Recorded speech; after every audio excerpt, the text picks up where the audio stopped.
عن سيدنا الحسن بن علي بن أبي طالب سبط الحبيب المصطفى صلى الله عليه وسلم. الحسن والحسين سيدا شباب أهل الجنة، حديث عن المصطفى. سيدنا الحسن قال عنه النبي: إن ابني هذا سيد، ولعل الله أن يصلح به بين فئتين عظيمتين من المسلمين. كان سيدنا الحسن قد اشتهر بأنه يلبس أحسن ما يوجد، فشق ذلك على بعض المتزهدين في عصره وعاتبه في ذلك: أنت ابن بنت رسول الله، أنت قدوة للناس، فما حال لباسك هذا؟ فقال: إن لباسي هذا يقول للناس إني غني عما في أيديكم، ولباسك يقول للناس إني محتاج إلى ما في أيديكم. هذا مشهد، هذا معنى في الفهم. الإمام جعفر الصادق ابن محمد الباقر ابن علي زين العابدين ابن الإمام الحسين هو إمام أهل البيت أيضا في عصره.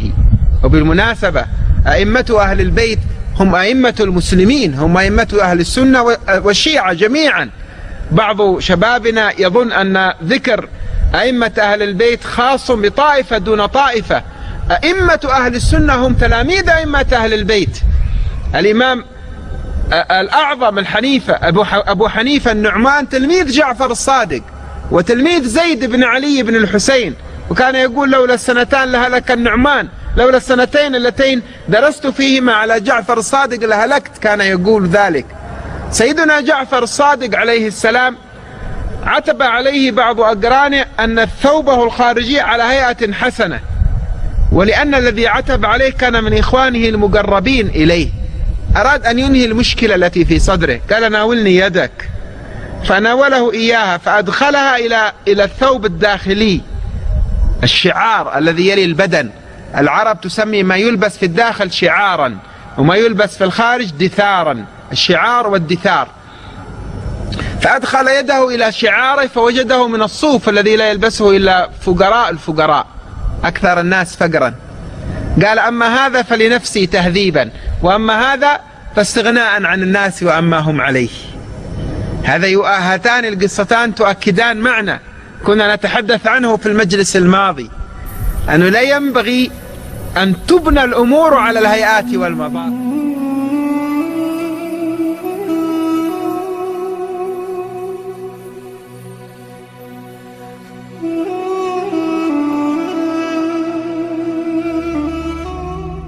On that day, every soul is paid for what it earned, and none shall be unjustly treated. Lo, God is swift to reckon.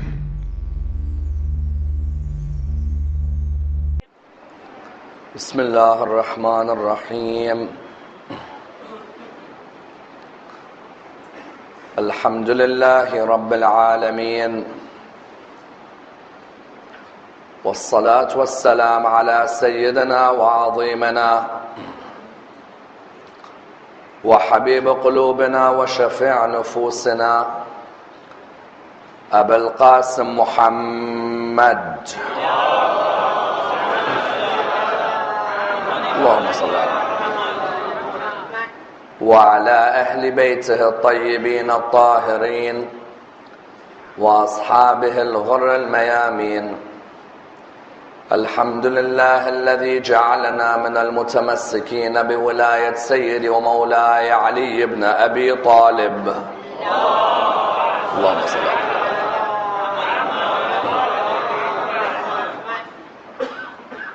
الحمد لله الذي هدانا لهذا وما كنا لنهتدي لولا أن هدانا الله. أما بعد، يقول الله في كتابه الكريم: بسم الله الرحمن الرحيم: قل لا أسألكم عليه أجرا إلا المودة في القربى. The first of our salawat in honor of Rasulullah Muhammad sallallahu alayhi wa alihi wa sallam. Allahumma salli ala Muhammad wa alihi. The second in honor of Amir al-Mu'mineen Ali ibn Abi Talib.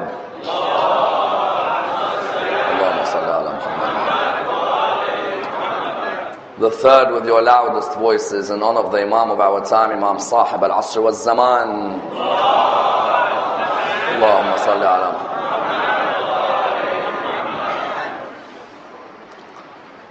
Respected scholars, brothers and sisters, Assalamu alaikum wa rahmatullahi wa barakatuh.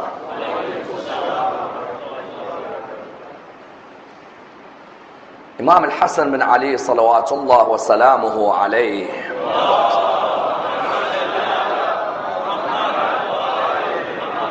was born on the 15th of Ramadan in the 3rd year after Hijrah,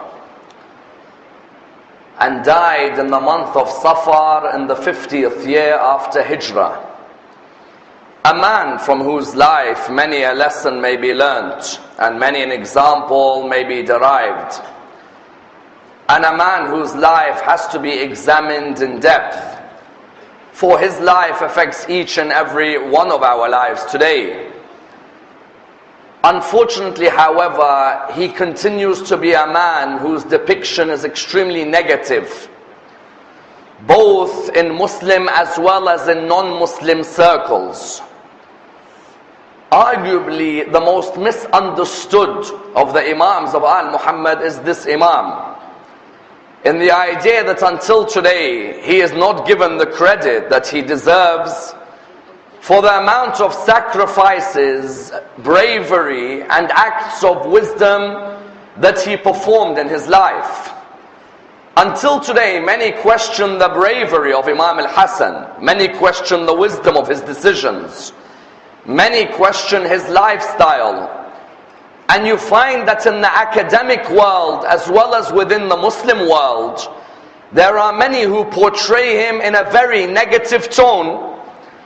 If you look, for example, in the academic world, you'll find that many books which discuss the life of Imam al-Hassan discuss him in a very negative tone.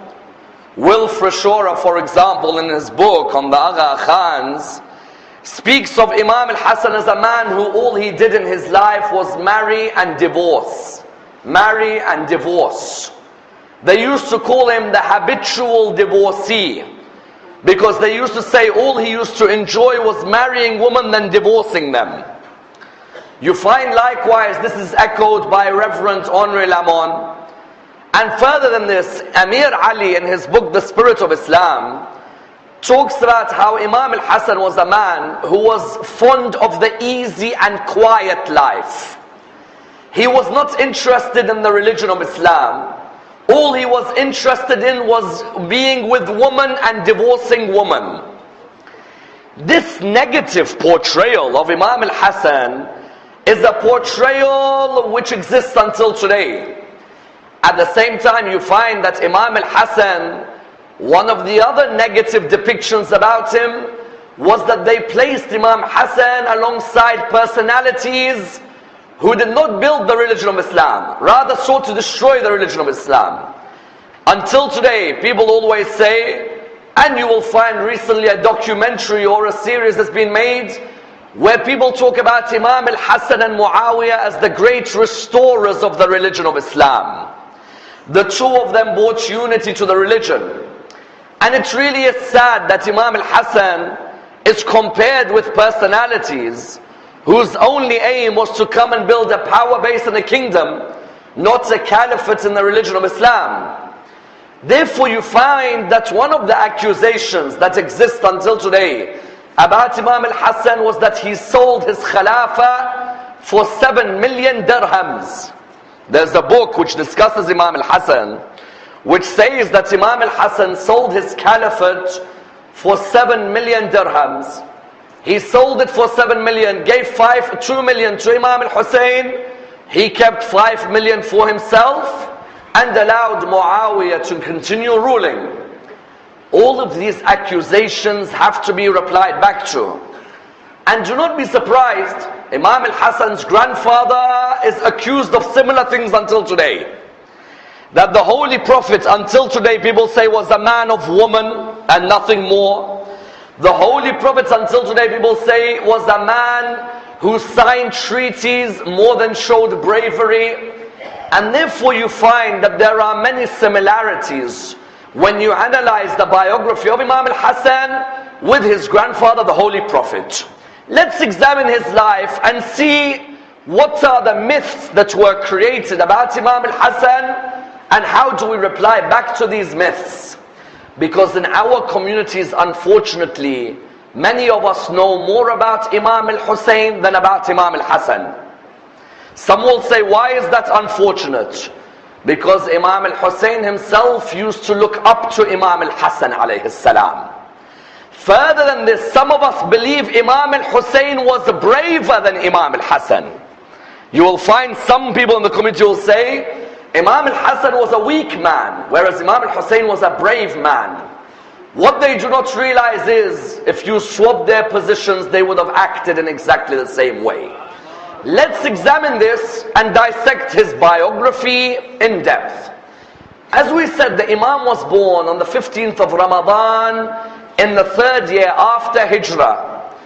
His parents were married the year before, and therefore you found that he was the first child in the household of the family of the Prophet. As you know, being the first child, this brought delight. It brought delight to the household of the Prophet. In which way? In the idea that Rasulullah's first grandson was Imam al-Hassan. And if you look at the reaction of Rasulullah when he hears that Imam al-Hassan was born, the reaction is a wonderful reaction. With Imam al-Hussein, there was more sadness when he was born. Rasulullah, the hadiths tell us, when Imam al-Hussein was born, his steps were very heavy when he walked to the house of Fatimah az-Zahra. But with Imam al-Hassan, he was overjoyed. He came to the house, and there was straight away a connection between himself and Imam al-Hassan. And you find that the narrations tell us that Imam Amir al-Mu'mineen is asked, what are you going to name this boy? Imam replies with something which is interesting, which not many people pay attention to. Imam Ali replies, the naming of my son is with Rasulullah, not with me. When Rasulullah is then asked, what are you going to name your grandson? He replies, the naming of my grandson is with Allah subhanahu wa ta'ala. Now this point is a delicate point. Normally people gloss over it.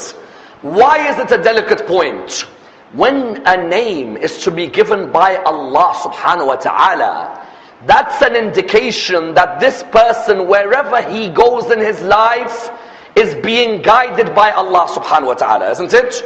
As in now, if I say that there is a rightly guided Khalifa, many of the rightly guided caliphs, their names were given to them by mushrik fathers. Isn't that true? As in many of the caliphs who we say are rightly guided, their fathers were mushrik, they were polytheists, and they named them, and at the end we said they are rightly guided. How can we reach a conclusion that if someone whose father is mushrik and names him, at the end of the day this person is rightly guided, but the one who Allah subhanahu wa ta'ala names, we are not sure whether to call him rightly guided? Because today in the world, when you ask people how many rightly guided khulafa are there, they say to you number 1, number 2, number 3, number 4. You say, how about Imam al-Hassan? They say, we are not sure about Imam al-Hassan. Him and Muawiyah are on the same level, but we are not sure which one of them is right. The reply that we give is, Imam al-Hassan, when Rasulullah says, I await Jibrail's command before I name him, isn't this an indication that Imam al-Hassan is always guided by Allah subhanahu wa ta'ala? So then Rasulullah tells the family, Jibrail has just come to me and said to me, name him al-Hassan.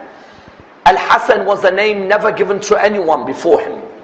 There was a mountain in Arabia, there was a mountain called the Hassan Mountain. But there was never a human being by the name of Hassan. Therefore you found the first to be given this name was Imam al-Hassan. And I tell you, this name, Hassan and Hussein, later on in Islamic history, people would pride themselves on sacrificing anyone with this name. People would come and kill anyone who had the name Hassan. One person narrates, I went to Sham I went to see one of my friends, one of my cousins. I entered the house. I had noticed in Sham, no one is called Hassan, no one's called Hussein. I was disappointed. I entered my friend's house. As soon as I entered, he called his sons. He said, Hassan, Hussein, come here. I said to him, MashaAllah, you have named your sons Hassan and Hussein after the grandsons of Rasulullah. He said to me, what do you mean, MashaAllah?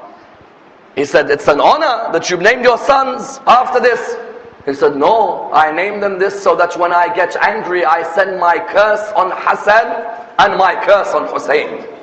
It's reached that level that these names of the flowers of the life of Rasulullah reached the level where people were embarrassed to give these names. Embarrassed.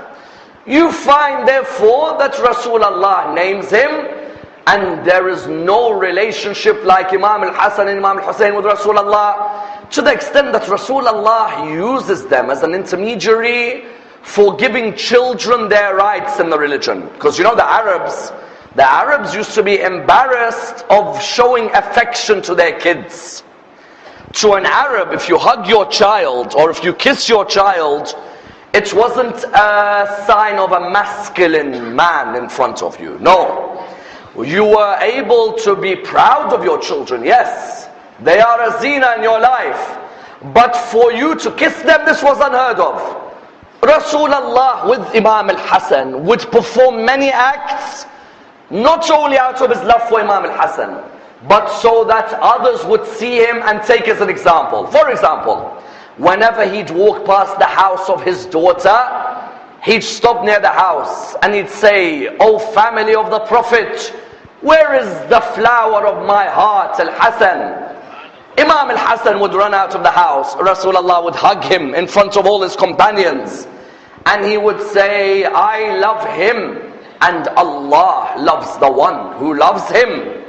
You would find on another occasion that Rasulullah would even let Imam al-Hassan sit on his shoulders and he'd walk around. You know, sometimes they call it piggy bank.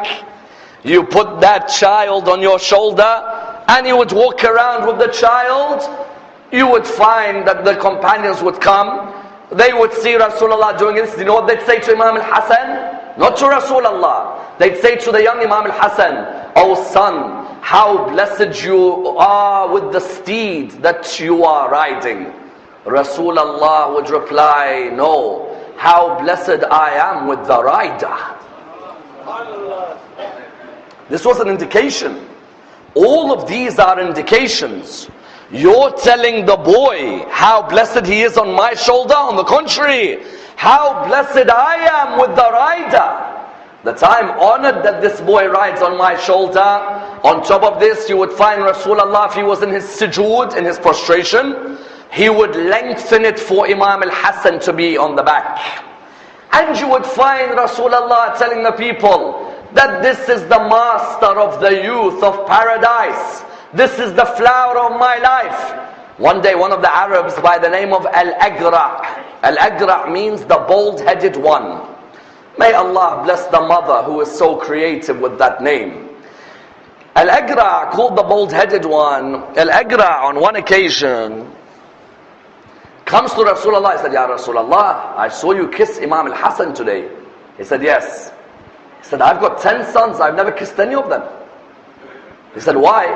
He said, "Ya Rasulullah, they are my sons. What am I doing kissing them? I want them to be men." Rasulullah would reply with a beautiful answer. He'd say, "Whoever doesn't have mercy on his children will not receive mercy from Allah subhanahu wa ta'ala." Have mercy towards these children. Hassan and Hussein, I show them mercy, so you follow this example. Therefore, the first influence on the life of Imam al-Hassan was Rasulullah. The second influence was the spirituality of his mother Fatimah. I tell you, people do not realize how much of a relation Imam Hassan had with his mother Fatimah. Do you know every lesson Imam al-Hassan had in his life, the origin of the lesson was his mother Fatimah. And that's why Imam al-Askari salawatullah wa salamuhu alayhi,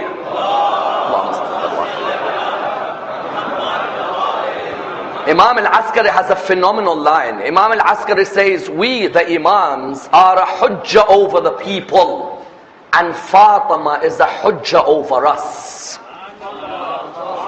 We are a hujjah, are a proof on the people, but our grandmother Fatima is a proof over us. In which way? Imam al-Hassan would show us a mother with spirituality can build a household. Napoleon used to say, give me good mothers, I'll give you a strong nation. Imam al-Hassan on many occasions would talk about the lessons he learned from his mother. And that's why, do you know, no Imam of ahl-ul-bayt had spirituality like Imam al-Hassan when it came to Hajj. Imam al-Hassan, 25 occasions he walked to Hajj by foot. Today, if the flight is late, you always have that one naggy person in the group, isn't it? The headache, I call him. Or some call him the virus. You find that there's always one person in the group who gives you a headache because of a flight being late. Habibi, why are you coming with us Hajj then? Stay at home, go on holiday somewhere else. The Hajj was meant to be a struggle. You find that Imam al-Hassan learned this spirituality, this love for worship from his mother. In which way? He narrates, in the middle of the night, I was only a child, I'd wake up, I'd see my mother Fatimah az-Zahra reciting Salat al-Layl.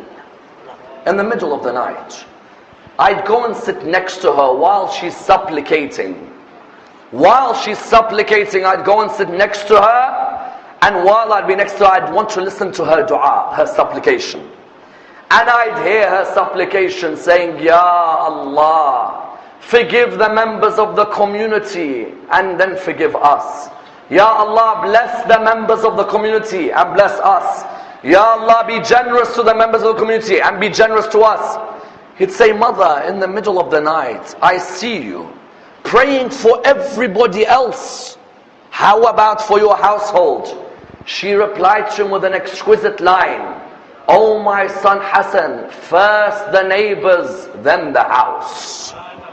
One of the conditions of dua being accepted, which many of us don't understand, is that first we have to ask for our friends, then ourselves. Many of us are very selfish. Straight away, I want this, I want that, I want this, I want... Okay, how about the other community members?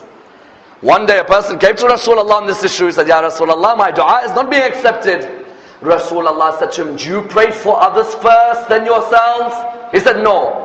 He said, very well, pray for others, then for yourself. So the person prayed in front of Rasulullah. He said, Ya Allah, bless me, bless Muhammad, and don't bless anyone else.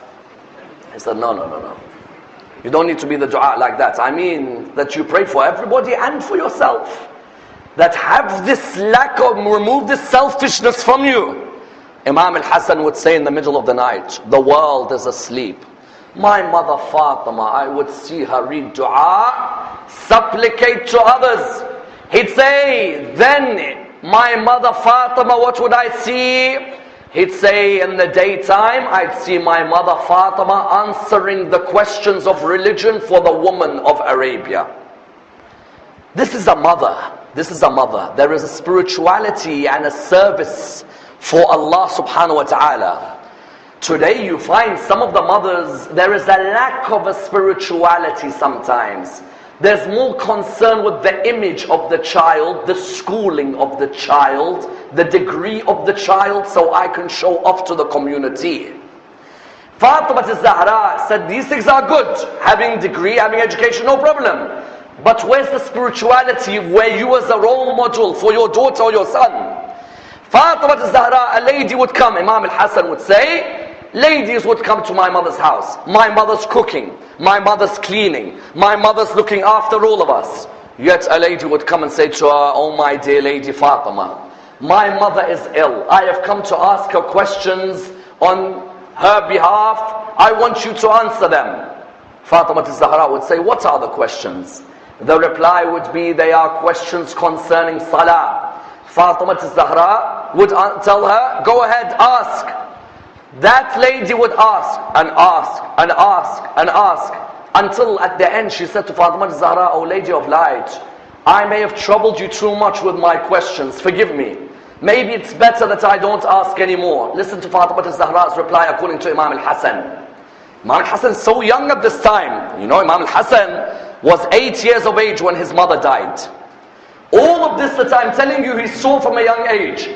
He said, my mother looked at her and said, if a person was asked to carry something from the ground to the roof of a building for 1,000 dinar, would they say they are tired?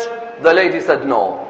She said, when I answer your questions, Allah has promised the reward of pearls between the heavens and the earth. Why would I be tired when it's a service to Allah subhanahu wa ta'ala? That generosity from Fatimah az-Zahra he saw.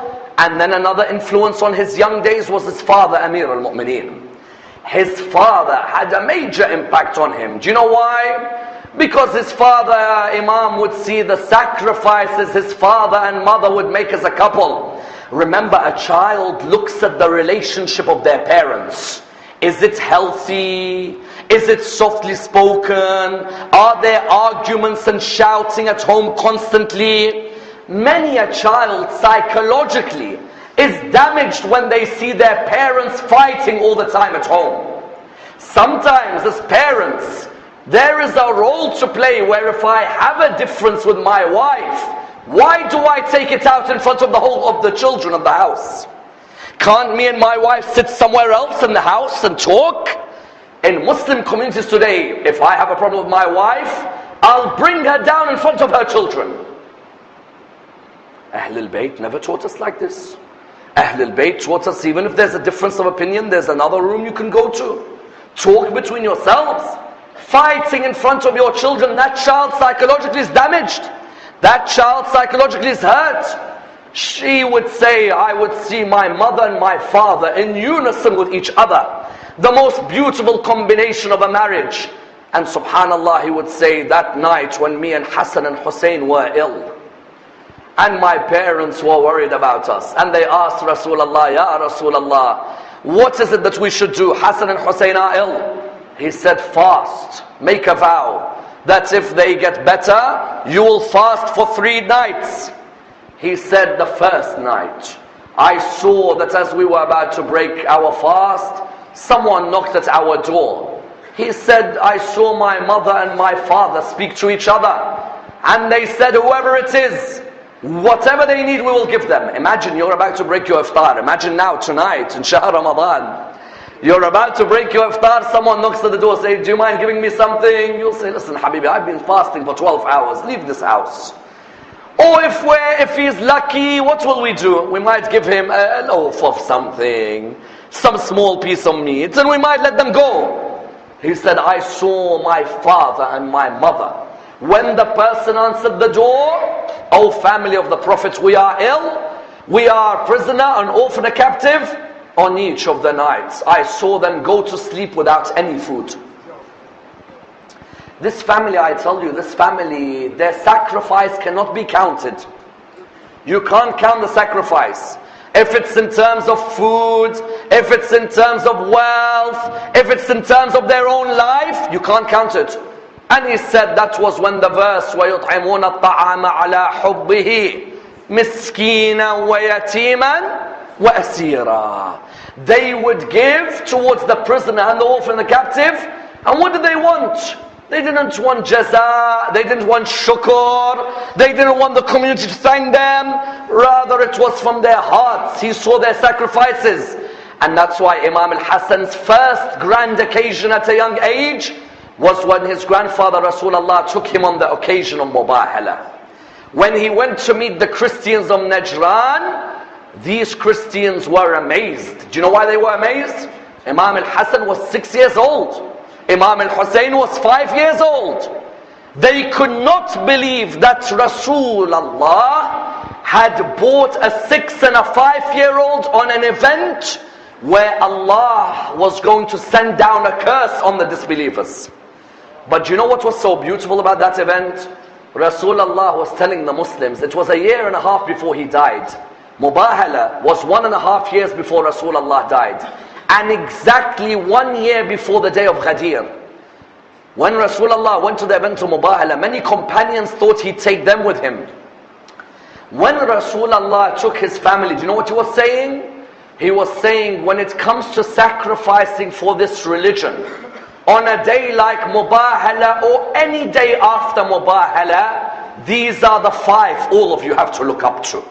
It was an indication that after I die, when the Quran says, فَمَنْ حَاجَّكَ فِيهِ من بعد ما جاءك من العلم فقل تعالوا ندعو أبناءنا وأبناءكم ونساءنا ونساءكم وأنفسنا وأنفسكم. The Quran, Allah tells him, take your sons. He takes Hassan and Hussein with him as his sons. And therefore, when you look at Imam al-Hassan, those first 8 years were 8 years of glory. All of a sudden, then the trials of life begin to hit. His grandfather Rasulullah dies. And when his grandfather Rasulullah dies, the narration says to us that when his grandfather Rasulullah dies on his deathbed, his grandfather is narrated to have said, when Imam Ali came to remove Imam al-Hassan, his grandfather said, no, no, no, let me smell more of him and let him smell more of me. Then only a few months later, Imam al-Hassan sees his mother Fatimah az-Zahra killed in front of him. 8 years of age. So why can't these children sit down? Only Allah knows. 8 years of age, you find Imam al-Hassan sees his grandmother Fatimah, his mother Fatimah az-Zahra killed in front of him, and he becomes really the father of the house. He becomes the father of the house. That he's got a younger brother Hussein, and he's got a younger sister Zainab, and he's got another younger sister Kulthum. And Imam al-Hassan saw certain things with his mother I don't want to mention from the minbar. Imam al-Hassan saw the way his mother was treated, and it stayed with him for years. You see your mother hit the way she was hit, that stays with you. When your mother dies angry with certain personalities who come outside her house, every book of hadith says that when she said, this is the house of the daughter of Rasulullah, and the reply was, so what? So what? We'll come and burn the house. Read the books of hadith. Who was Fatima angry with when she died? Yet the responsibility therefore came for Imam al-Hassan to act as a father figure for his brother and his younger sisters. And that's why I'll tell you something. One of the biggest myths created about Imam al-Hassan, which I always hear, and I tell you it's a great myth, that people say Imam al-Hassan was not as strong as Imam al-Hussein. He didn't have Imam al-Hussein's bravery. Imam al-Hussein was very brave. We saw it at Karbala. They say Imam al-Hassan had no bravery. Imam al-Hassan was someone who was fond of the easy life. Imam al-Hassan was someone who enjoyed staying away from the battlefield. Do you know at Jamal and Siffin there was no one as important as Imam al-Hassan on the battlefield? At Jamal and Siffin there was no one as important as Imam al-Hassan on the battlefield. I ask all of you as followers of Imam al-Hassan, how many of us have read about Imam al-Hassan in Jamal? How many of us have read about Imam al-Hassan at Siffin? How many of us? Do you know before the battle of Jamal, do you know who it was who made people come and fight with Imam Ali, alongside Imam Ali? Imam al-Hassan gave a khutbah before the battle of Jamal. I tell you, this was one of the most powerful lectures ever given in Islamic history. Imam al-Hassan, Abu Musa al-Ash'ari, when he was in Kufa, was telling people, don't go and fight with Ali ibn Abi Talib, stay in Kufa. Imam al-Hassan turned around and his father said, Hassan, go with Ammar ibn Yasir, go and give a speech to them and tell them who I am. I tell you, when you read that speech, you should go away and read the speech of Imam al-Hassan. He gave a speech where he told the people of Kufa, have you forgotten the day of Ghadir when my father was chosen? Did you forget what my father gave the religion of Islam when he was younger? At Badr and at Uhud and at Khandaq and at Khaybar and Hunayn. And now people come out to fight my father and you are sitting here? He rallied the troops on the day of Jamal. All of them came on the front line on the day of Jamal. Hassan ibn Ali Malik al-Ashtar, Muhammad ibn Abu Bakr, Muhammad ibn al-Hanafiya, all of them were standing on the front line the day of Jamal. Imam Amir al-Mu'mineen tells Muhammad ibn al-Hanafiya, his son, from another wife, from Khawla bin Ja'far, Imam says to Muhammad, "Oh Muhammad, you see those soldiers, even if their arrows are coming towards you, remain firm like the mountains." Muhammad ibn al-Hanafiya was a valiant warrior. He came back surely to his dad. He said, "Dad, I can't continue." He said to him, "Why?" He said, "Because their arrows are sharp and they are showering on us." His father looked at him and he said, "That is the difference between all sons and the sons of Fatimah az-Zahra." He said to him, "Why?" He said, "Look at my son Hassan. If I let him out on that battle, he will annihilate their army." When Imam Ali says annihilate an army, Imam Ali knows a soldier. Imam al-Hassan, if he went out in the battle of Jamal by himself, Imam Ali was confident Imam al-Hassan would have annihilated them by himself. But Imam Ali kept calling him back. And when he'd say, "Father, what is it?" he kept on telling him, "Hassan, stay back. You are the Imam after me. Stay back.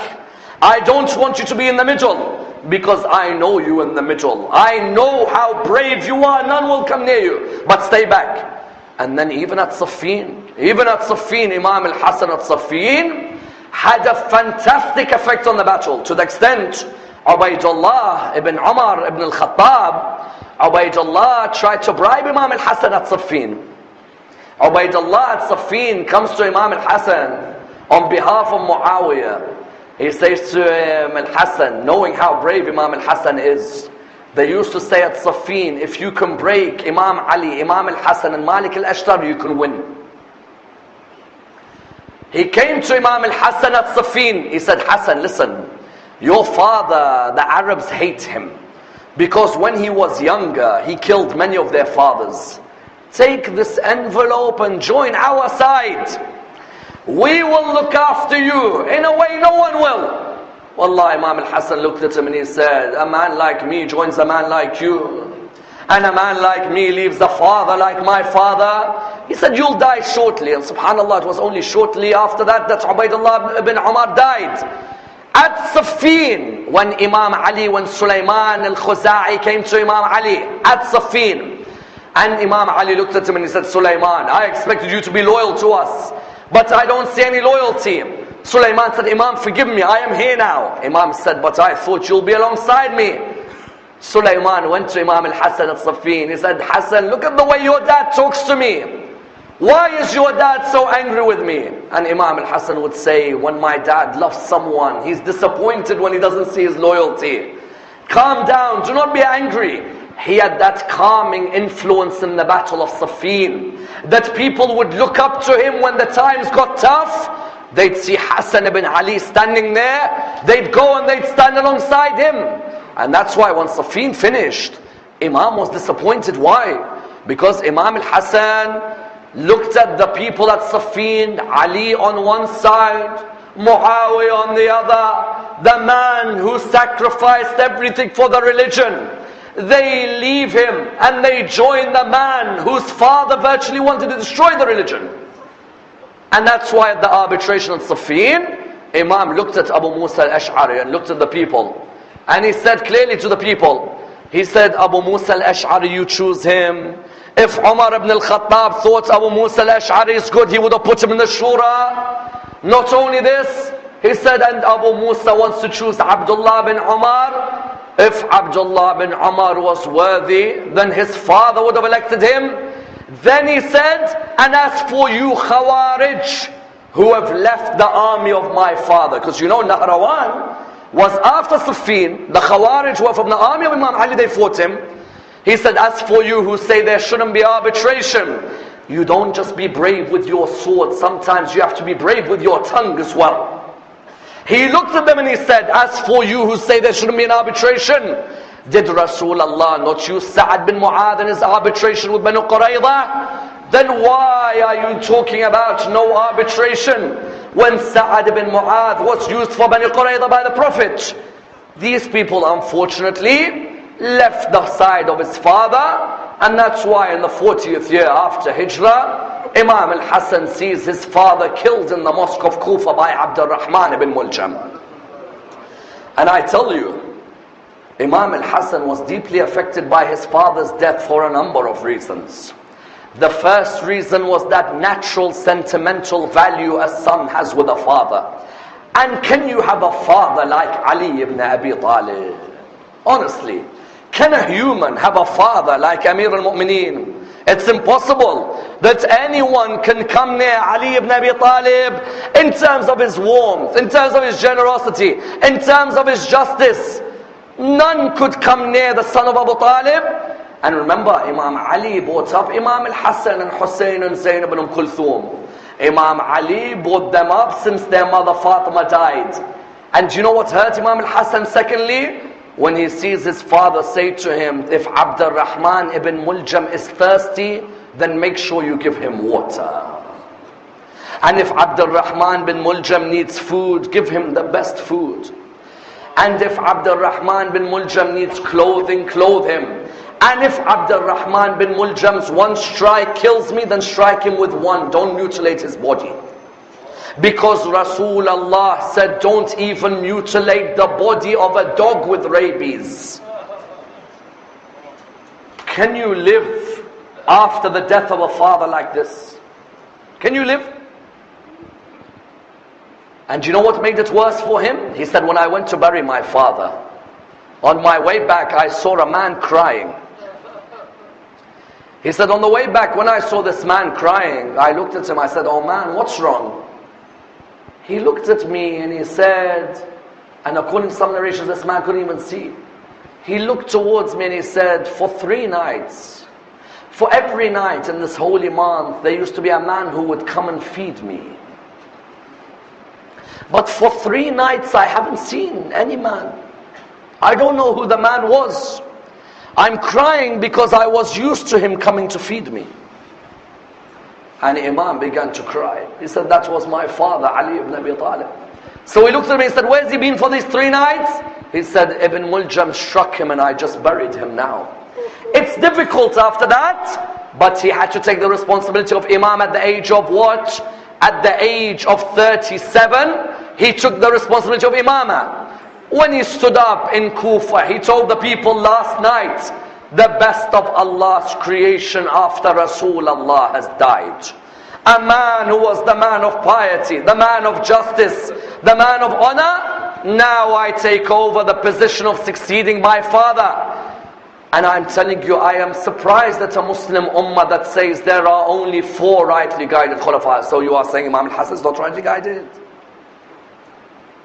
Imam al-Hassan is not rightly guided? So Imam al-Hassan is now alongside Muawiyah? Is that what Islam came to? Sometimes a Muslim needs to sit back and ask themselves, what did we do in our history? Who wrote the books? Imam al-Hassan, when he came into power, Muawiyah had already fought his father.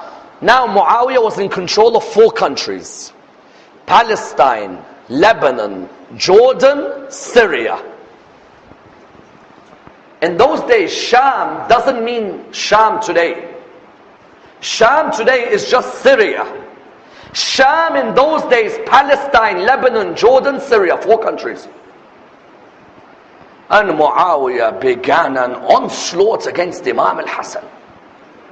Muawiyah was sending spy after spy. Find out, what's he saying, what's he doing? When Imam al-Hassan caught these spies, this is now an important moment. When Imam al-Hassan caught these spies, Imam al-Hassan said, what is it that he wants? He wants a war? Let's have a war. Does he know whose son I am? I'm not worried about him. Let's have a war.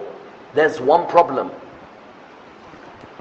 Your father's just had 3 wars and his soldiers don't want to fight anymore. That's the problem that he faced. And that's the problem many did not understand. Jamal, Safin and Nahrawan, 3 wars in 4 years. Imam al-Hassan wanted to finish Muawiyah. But when he turned round in the mosque in Kuba, he said, "Oh soldiers, get ready, let us go out and fight Muawiyah." Many of them turned around and said, "We are tired of fighting."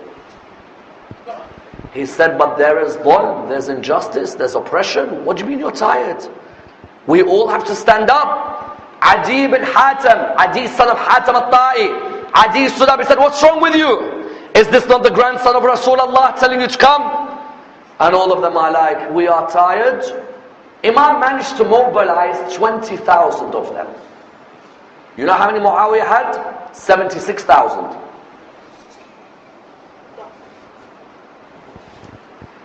Even then, 76,000 against 20,000, you think Imam gave up? Imam didn't give up.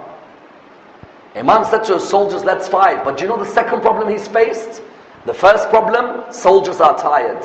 Second problem, the soldiers who are turning up, give them $1 million dinar in an envelope, they're willing now to change their religion. It's hard to find 72, isn't it? 72 is hard. Karbala, 61 AH, 10th of Muharram. How many? How many? 72. It's hard to find more than that. Honestly, in this world, it's hard. If he had more, he would have gone ahead. His own cousin, Ubaydullah ibn Abbas, his cousin, had 8,000 soldiers under him. Imam sent them to the front. Muawiyah sent 1 million dirham. Ubaydullah, that's it, swap sides. Soldiers, money. Muawiyah, the promises he was giving, because remember, Muawiyah's government was huge. Syria, Lebanon, Palestine, Jordan, all under Muawiyah. All of them under Muawiyah. Muawiyah was promising some soldiers, "If you want my daughters or my nieces, you can marry them." Others, he was saying, "Millions, palaces, horses, whatever you want, I'll give you." Others, he was offering them positions and posts. Imam al-Hassan ended up with 8,000 soldiers, Muawiyah 76,000. And even then, Imam al-Hassan after that was still saying, "Let's fight. If you're ready to fight, I'll go." But then Muawiyah did the cleverest thing. Spread a rumor amongst Imam Ali's people, that Imam Hassan's people, that Imam al-Hassan doesn't want to fight. When the rumor was spread, who were there? The Khawarij. Khawarij were like, "We hear Hassan doesn't want to fight." Imam al-Hassan wanted to fight. Imam al-Hassan actually had the confidence that if you give me that battlefield, even if they're 10 times more than me, I can finish them. Even if they're 10 times more, I can finish them. I have the bravery. Leave it to me. And I've got Adi bin Hatim, I've got Hujr bin Adi al-Kindi, I've got others, Amr bin Hamaq al-Khuza'i. These soldiers with me, I can finish. But Muawiyah played the clever game, spread a rumor that Hassan wants peace. So the Khawarij turned around to him and said, "We hear that you want peace." And they came and they stabbed Imam al-Hassan in his thigh. And Imam al-Hassan at this moment, you know, this Imam is an oppressed Imam. People do not realize. This Imam didn't want peace. Imam wanted to finish Muawiyah. But now he thought to himself, if I've got soldiers who are going to stab me in the back, and Muawiyah wants to stab me in the front, who can I trust? So he did what his grandfather Rasulullah did at Hudaybiyah. Sometimes Imams of ahl-ul-bayt, when they base a decision, they base it on what their grandfather did in his life. His soldiers were saying, "Fight!" Muawiyah, even if there's a few of us left, Imam calculated, he thought, "No, I swear that if we fight, there will not be a single Shia living on this earth." So they said to him, "What are you going to do?" He said, "We'll do what my grandfather did at Hudaybiyah. We'll sign a treaty, but through the treaty we'll expose the other side." You know, if Muawiyah and Imam al-Hassan fought and Muawiyah killed Imam al-Hassan, people would have still, like today, said, "Sayyidina Muawiyah, Sayyidina al-Hassan." There was a bad problem between them. So you know what Imam did? Rasulullah, when he signed the Hudaybiyah treaty, his companions said, "Why? Let's kill them." Rasulullah said, "No, no, no. If you fight, people will still not know who's right and who's wrong. Let's have a peace treaty. But in the treaty we make a condition. When the other side break it, then the people will know who's on the right and who's on the wrong. Imam al-Hassan, when the people said to him, who are you basing your decision on a peace treaty with Muawiyah on? He said, my grandfather did the same at Hudaybiyah. And do you know what the terms of the treaty? Do you know why Imam al-Hassan signed that treaty? Imam al-Hassan signed it because the terms would expose Muawiyah's behavior. Muawiyah and Yazid are two different people. Yazid publicly not religious, privately not religious. Muawiyah publicly unbelievably religious. Imam al-Hussein has to fight Yazid because Yazid's blatant moral corruption. Imam al-Hassan has to be cleverer now with Muawiyah. So Imam al-Hassan, what does he do? He signs the treaty with Muawiyah, but he sets these terms. Term number 1, you'll stop the cursing of my father in the Friday prayer.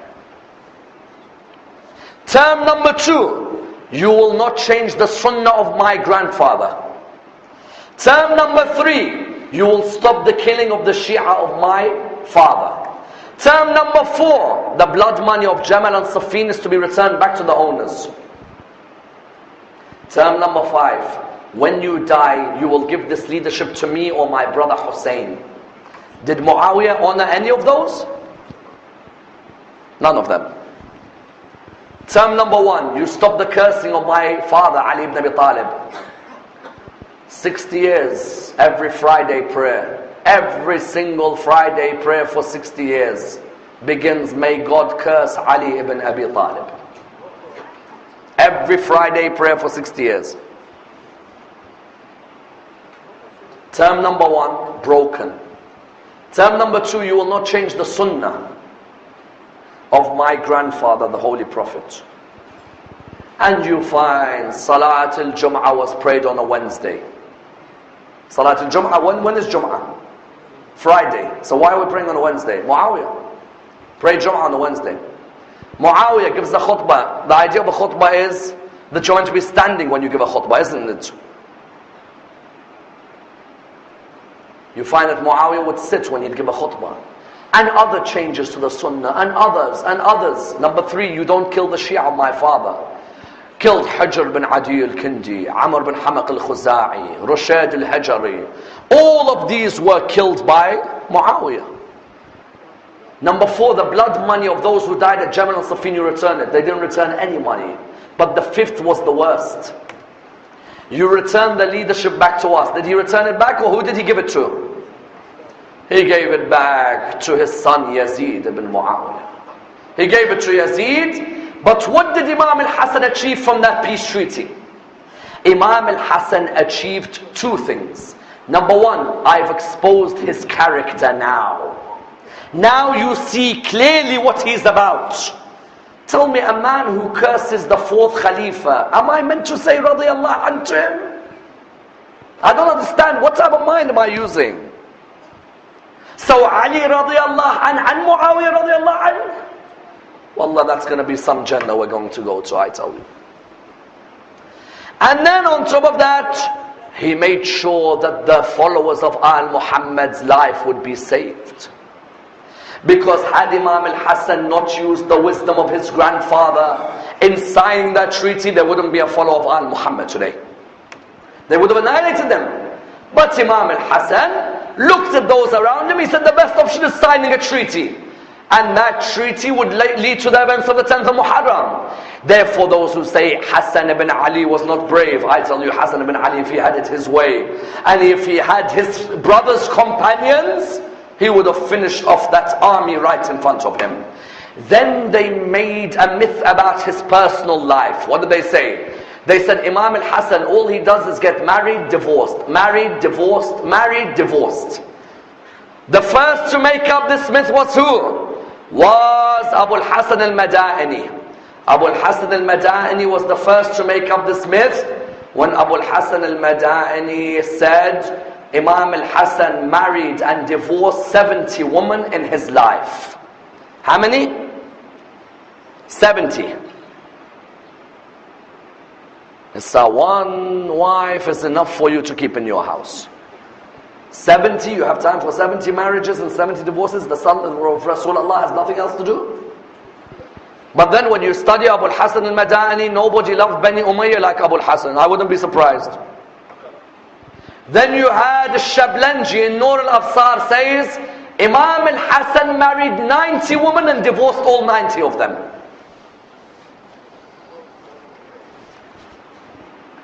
And then you had, arguably the worst was Abu Talib al-Makki. Abu Talib al-Makki has a book called Quwwat al-Qulub. It's still available until today. It's a 4th century book. Abu Talib al-Makki says Imam al-Hassan married 300 women. And divorced 300. Do you have time? As in mathematically, is that possible as a human or no? Honestly, I don't know. If you were to calculate it mathematically, can we marry and divorce 300 times with the iddah and revocables and all these things? Can you? Maybe someone can do a bit of research on this. Even mathematically speaking, if we were to think about it mathematically, Imam al-Hassan, they say he married 300 women between the time of his dad's Khilafah until his death. His dad became Khalifa 36 AH, isn't it? Imam al-Hassan died 50 AH. How many years is that? 14. Imam al-Hassan was already married to 3 women. Khawla al-Fazariya, that was number 1. And he was married to Ishaq bin Talha. And he was married to Ju'da, who would later on kill him. Yes? So how many is he married to at the time of his dad's Khilafah? 3. They say 14-year period, he married 300. Yes? If we say he marries the 4th, in that 14 years, that would come to a conclusion that if he marries the 4th but keeps divorcing and marries the 4th and divorces, and you've got an iddah period, someone says, but iddah's for the woman. Well, if she's your 4th wife, you have to wait for the revocable period, because she can still come back to you, isn't it? So say 14 times 4. What's 14 times 4? 56. So where did 300 come from? If we're saying 4 wives every year, 14 times 4, that comes to about 56. Let's say, so Imam al-Hassan, if he did nothing else in Islam but get married, he married 56 women. Wallah, this is ridiculous, I tell you. And this Abu Talib al-Makki, when you study his life, Abu Talib al-Makki, the one who made this hadith, Abu Talib al-Makki, the hadith specialists say, in the last days of his life, he went so insane that he used to look up to the skies and say, oh people, beware of him because he causes all the trouble in my life. Do I listen to someone like this? This man's insane. But he, amongst others, used to say, Imam al-Hassan, all he does is marry and divorce, nothing else. Do you know who started this rumor? Imam al-Hassan's cousin, al-Mansur al-Dawaniqi, Abbasid Khalifa. Do you know why al-Mansur began this rumor? Imam al-Hassan, we know that the Sayyids, all from Imam al-Hussein's line, Imam Zayn al-Abidin, Imam al-Baqir, Imam al-Sadiq, Imam al-Hassan's grandchildren, all of them were fighting against Bani Abbas. Muhammad Nafs al-Zakiyya, Abdullah ibn Yahya ibn al-Hassan, Hussein bin Ali al-Khair. All of these were the grandsons or great-grandsons of Imam al-Hassan. From Hassan al-Muthanna, from Abdullah, from Yahya. All of them were fighting Bani Abbas. So do you know what Bani Abbas decided to do? Let's destroy the character of these people's great-grandfather. Let's say the man, all he did was divorce his whole life. Nothing more, nothing less. And you find this myth until today. I swear, recently on a television channel, there was a scholar, a so-called Islamic scholar. They said to him, how great is Imam al-Hassan? He said, he's good, but he can't be compared to Muawiyah. So they said to him, why? He said, because Muawiyah was not foolish enough to divorce like Imam al-Hassan used to always divorce. Myth number 1, lack of bravery. Myth number 2, his divorces. Rasulullah, by the way, destroyed all of these myths even in his lifetime, because there's one hadith of Rasulullah which is the most important hadith which proves Imam al-Hassan. What was it? My sons, Hassan and Hussein are imams whether they are sitting or standing. That's it. My sons, Hassan and Hussein, are imams whether they are sitting or standing.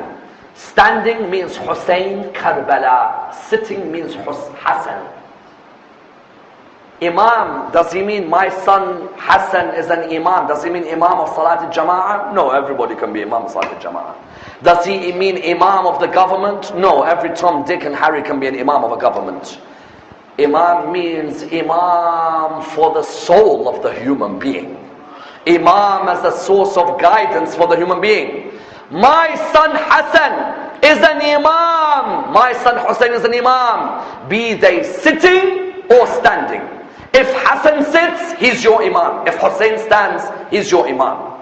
Whoever fights them, fights me. Whoever fights me, fights Allah subhanahu wa ta'ala. Whoever angers them, angers me. Whoever angers me, angers Allah. Yet with all of these accusations, Imam al-Hassan maintained manners to the highest level. I tell you. They used to call him a man of morals, a man who was as noble as Rasulullah. People used to say, what has al-Hassan inherited from you? He used to say, my manners and my nobility. Imam al-Hassan one day is walking, I tell you, Imam al-Hassan, one day, his manners, when people were angry with him, a man came to him and said to him, may God curse you and curse your father, Ali ibn Abi Talib. You know what he replied to him? He said, oh man, you seem like a stranger in Medina. If you do not have a house, come and live in my house. If you do not have food, let me give you food. If you don't have clothes, let me give you clothes. Oh man, welcome to our house. Maybe they told you the wrong information about me and my father. And the man looked at him and he said, no, no, no. I have never seen morals like your morals. I abuse your dad and you come back to me soft-heartedly. Truly Allah knows where to place His message. You would find on another occasion, Imam al-Hassan used to be known as the generous one. A man says, I entered Medina, I was hungry. I saw this man walking. I said to him, excuse me, oh man, do you mind if I come and eat some food at your house? I don't have anywhere to eat. The man said, you're more than welcome. But I have a son who lives down there. Why don't you go to him? He said, well, now that I've seen you, I prefer to eat at your house.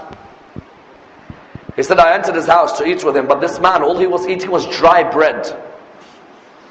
You know who it is. All he was eating was dry bread. And I'm getting this bread, I'm trying to break it without showing him, and I can't break it. He said to him, excuse me, oh man, where was your son's house again?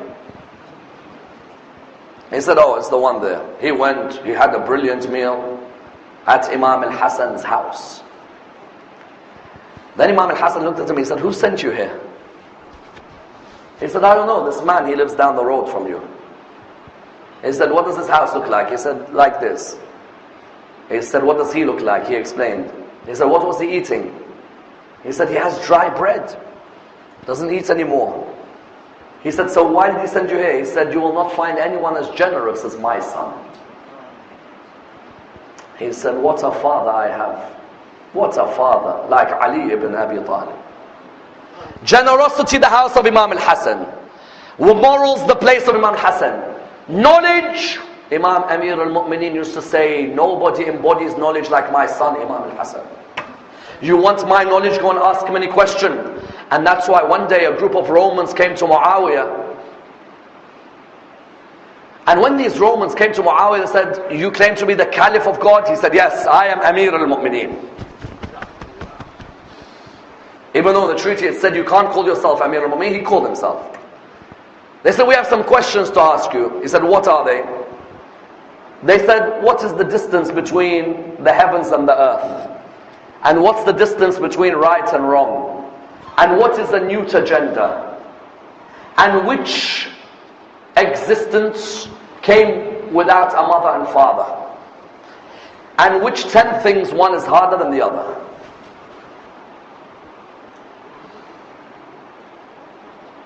Muawiyah looked at them and he said, I have not got a clue what you're talking about.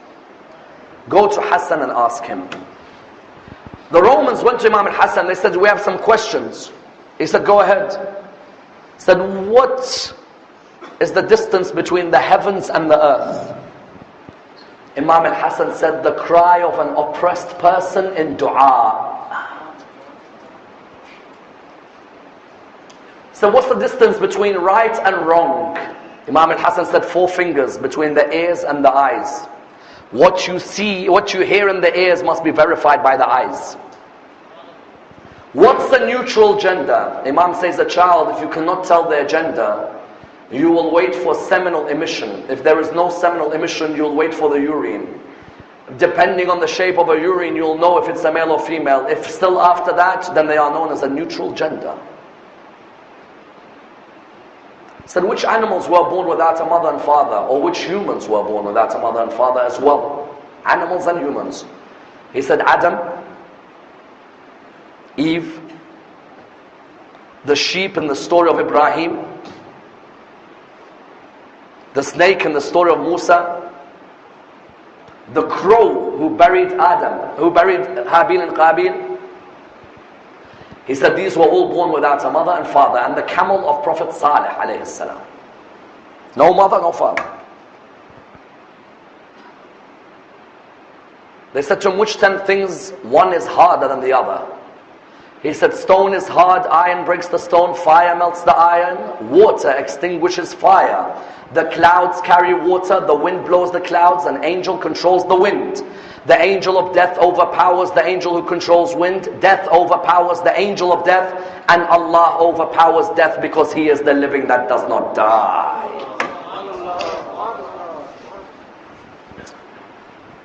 And these Romans all came towards the religion of Islam. In terms of his knowledge, his generosity, his morals, there is none like al-Hassan Ibnou Ali. None. And that's why he left a legacy behind. You know, at Karbala, he had more sons than Imam al-Hussein to give away at Karbala. And look at those valiant sons he gave away.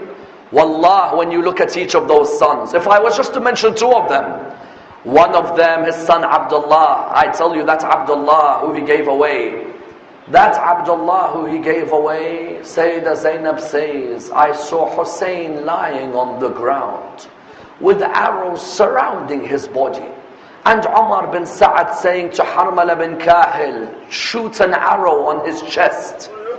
As he was about to shoot, I saw the young son of Imam al-Hassan run and shout out, how dare you strike my uncle first, strike me. And he sat on near his uncle and he put his hand out and he said, my uncle, I'll never allow them to kill you while I'm alive. That son, Abdullah, there is none like him. And is there a son like Al-Qasim? Is there or not? That Qasim, I tell you, that Qasim, how did a mother survive seeing the pieces of bodies spread around the ground in Karbala? And that's why Imam al-Hassan, one memorable thing he tells Imam al-Hussein before he dies. You know, there is some really stupid narrations about how Imam al-Hassan died. One narration which this historian Donaldson says Imam al-Hassan died from tuberculosis. And another says a stick fell in his foot. And another says someone stabbed him. No, Imam al-Hassan, Muawiyah said to Ju'da, the wife of Imam al-Hassan, he said to her, if you poison Hassan, I'll let you marry Yazid. She poisoned Imam al-Hassan.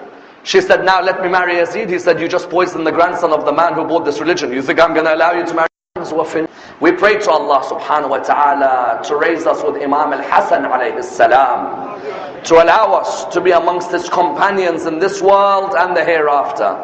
Allow us to receive his intercession.